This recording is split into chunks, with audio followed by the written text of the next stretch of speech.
Picture the temperature dropping 4 degrees Celsius, not for a day, not for a season, but for thousands of years straight. No thermostat, no walls, no jacket hanging in a closet for when it gets bad. Just you, whatever fire you can keep burning with your own 2 hands, and a planet that has quietly turned against you. This is the last glacial maximum, around 21,000 years ago, the coldest point of the last ice age. Ice sheets buried what is now Canada, the northern United States, and most of northern Europe. Sea levels dropped. Deserts formed where forests used to be. 4 degrees colder sounds small. It wasn't. It rewrote the map of the entire planet, and it rewrote who got to survive on it. So here's the question we're going to answer today, but not yet. Not for a while. Because to understand your real odds, you first need to understand exactly what you'd be up against, one threat at a time, and trust me, it gets worse before it gets better. Let's start with the obvious one, the cold itself. There is no heated home waiting for you. There's fire, and fire is not a switch you flip.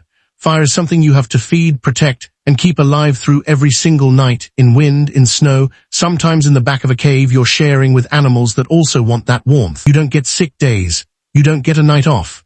Let that fire die in the wrong week, at the wrong latitude, and hypothermia doesn't take days to kill you. It can take hours. But here's the twist, fire alone wasn't enough.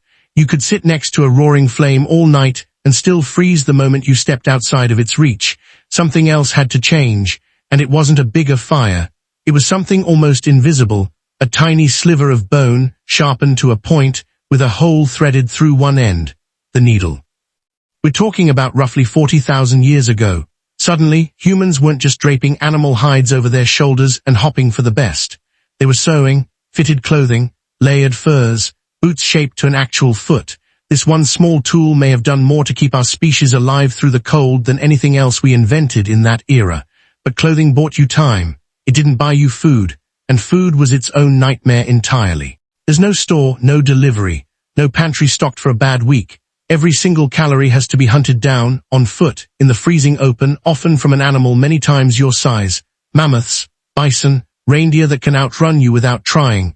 You're not just going up against the cold anymore, you're going up against creatures that could kill you in seconds if the hunt goes wrong. And a failed hunt wasn't just an inconvenience. It could mean days without eating. In a body already burning enormous energy just to stay warm, days without eating could be the beginning of the end. So what changed the odds here? Not size, not strength. Tools got smarter.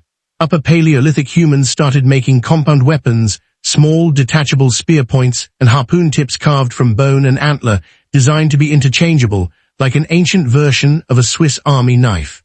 Better tools meant more successful hunts. More successful hunts meant more calories banked against the next stretch of bad luck. But even if you mastered fire, even if you mastered the hunt, there was still a threat waiting that had nothing to do with the weather or the wildlife at all. Your own body. Because even in a good year, even with fire holding and food coming in, disease was constant. Infection from the smallest wound could spiral fast with no real medicine to stop it. Childbirth carried enormous risk for both mother and child. Researchers studying skeletal remains from this era estimate the average lifespan hovered somewhere around 30 to 33 years old. Not because people were dropping dead the moment they turned 30, but because early childhood and childbirth pulled that number down hard.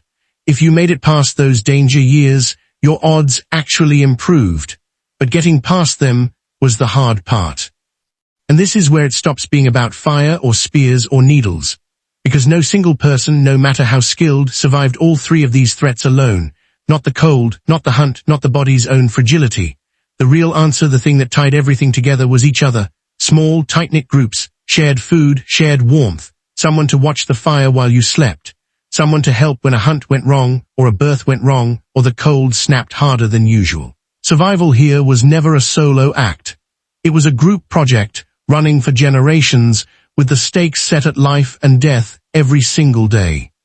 So cold that could kill you in hours, hunts that could kill you in seconds, a body that could fail you in childbirth or from a single infected cut. Stack all of that together, across a lifetime, in a world with no medicine, no heating, no guaranteed meal, and now we can finally answer the question. What were your real odds of surviving the Ice Age. Lower than you'd like to hear. Get through early childhood, already a coin flip in itself, and your odds of reaching full adulthood climb, but they're never close to guaranteed. Estimates place average life expectancy at only around 30 to 33 years, dragged down hard by infant mortality, childbirth risk, and disease, meaning a huge portion of people never got the chance to grow old at all. Survive the first few dangerous years, master fire, hunt well, stay close to your group, and your chances improve significantly. But at every stage, in every season, the margin between life and death was razor thin, and it stayed that way for tens of thousands of years. And here's the part that should actually sit with you. Every single person alive today, every person you've ever met, is descended from someone who beat those odds, someone who kept a fire burning through a night that should have ended them, someone who sewed a hide tight enough to survive a winter that lasted years, not weeks. You're not just living after the Ice Age. You are the accumulated result of everyone who somehow, against those odds, made it through one.